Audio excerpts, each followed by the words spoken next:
Rumah adat Karo disebut juga rumah si Waluh Jabu karena pada umumnya dihuni oleh Waluh Jabu atau 8 keluarga. Selain rumah si Waluh Jabu, ada juga rumah adat yang lebih besar yaitu 10-2 Jabu atau 12 keluarga yang dulu terdapat di Kampung Lingga, Sukanalu, dan rumah adat yang terbesar adalah rumah adat 10-6 Jabu yang pernah ada di Kampung Juhar dan Kabanjahe. Tetapi sekarang rumah adat 10-2 Jabu dan 10-6 Jabu sudah tidak ada lagi. Setiap Jabu atau keluarga menempati posisi di rumah adat sesuai dengan struktur sosialnya dalam keluarga. Letak rumah adat Karo selalu disesuaikan dari arah timur ke barat yang disebut Desa Geluh, di sebelah timur disebut Benak Kayu atau Pangkal Kayu, dan sebelah barat disebut Ujung Kayu. Sistem Jabu dalam rumah adat mencerminkan kesatuan organisasi di mana terdapat pembagian tugas yang tegas dan teratur untuk mencapai keharmonisan bersama yang dipimpin Jabu Benak Kayu atau Jabu Raja. Nama, posisi, dan peran Jabu dalam rumah adat Karo atau rumah si Waluh Jabu. 1. Jabu Benak Kayu merupakan tempat bagi keluarga Semanteki Kuta atau bangsa Taneh, keluarga yang pertama mendirikan Kuta. Jabu Benak Kayu juga disebut Jabu Raja, posisinya sebagai pimpinan seluruh anggota Jabu dalam sebuah rumah adat, berperan sebagai pengambil keputusan dan penanggung jawab baik secara internal maupun eksternal untuk segala permasalahan dan pelaksanaan adat menyangkut kepentingan rumah dan seisi penghuni rumah. 2. Jabu Ujung Kayu merupakan tempat bagi anak beru atau pria perempuan maupun saudari dari Jabu Benak Kayu.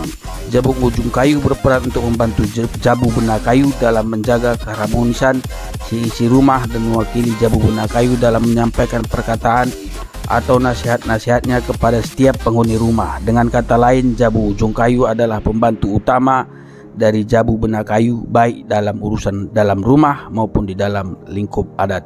3. Jabu Lebar Benak Kayu merupakan tempat bagi pihak saudara dari Jabu Benak Kayu. Jabu Lepar Benak Kayu disebut juga Jabu Sungkun-Sungkun Berita atau tempat bertanya kabar maupun berita. Penghuni Jabu ini masih termasuk golongan bangsa Taneh. Jabu Lepar Benak Kayu berperan untuk mengawasi keadaan rumah dalam keadaan kuta atau kampung, kemudian memberi kabar kepada Jabu Benak Kayu jika ada permasalahan di dalam rumah adat atau kuta, seperti terjadi pencurian atau akan terjadi perang, maka Jabu Lepar Benak Kayu harus menyelidikinya terlebih dahulu, kemudian mengabarkannya kepada Jabu Benak Kayu. 4. Jabu Lepar Ujung Kayu merupakan tempat bagi pihak Kalimbubu atau pihak dari klan ibu dari Jabu Benak Kayu. Penghuni Jabu ini sangat dihormati dan disegani karena kedudukannya sebagai Kalimbubu. Kalimbubu dalam masyarakat Karo merupakan derajat tertinggi dalam struktur adat. Jabu Lepar Ujung Kayu disebut juga sebagai Jabu Simangan Minum atau pihak yang makan dan minum. Jika Jabu Benak Kayu mengadakan pesta adat, maka Jabu Lepar Ujung Kayu akan menduduki posisi yang terhormat. Dia tidak ikut bekerja, hanya hadir untuk makan dan minum. 5. Jabu Sedapuran Benak Kayu merupakan tempat bagi anak beru menteri dari Jabu Benak Kayu. Jabu Sedapuran Benak Kayu juga disebut Jabu Peninggal-ninggal atau pihak yang mendengarkan. Perannya adalah untuk mendengarkan segala pembicaraan di dalam suatu runggu atau musyawarah para anggota rumah adat. Selain sebagai pihak pendengar, Jabu Sedapuran Benak Kayu juga berperan sebagai saksi untuk berbagai kepentingan setiap anggota rumah adat, baik di lingkup rumah maupun di lingkup kuta. 6. Jabu Sedapuran Ujung Kayu merupakan tempat anak atau saudara dari penghuni Jabu Benak Kayu. Jabu ini disebut juga sebagai Jabu Arin Teneng yang memberi ketenangan. Posisinya diharapkan dapat menjadi penengah setiap permasalahan, memberikan ketenangan dan ketentraman bagi seluruh Jabu di rumah adat. Jabu Arin Teneng sering juga ditempati oleh penggual atau panerune, pemain musik tradisional yang terkadang menghibur sisi rumah dengan alunan musiknya yang menenteramkan. 7. Jabu Sedapuran Lepar Benak Kayu merupakan tempat bagi anak atau saudara penghuni Jabu Ujung Kayu.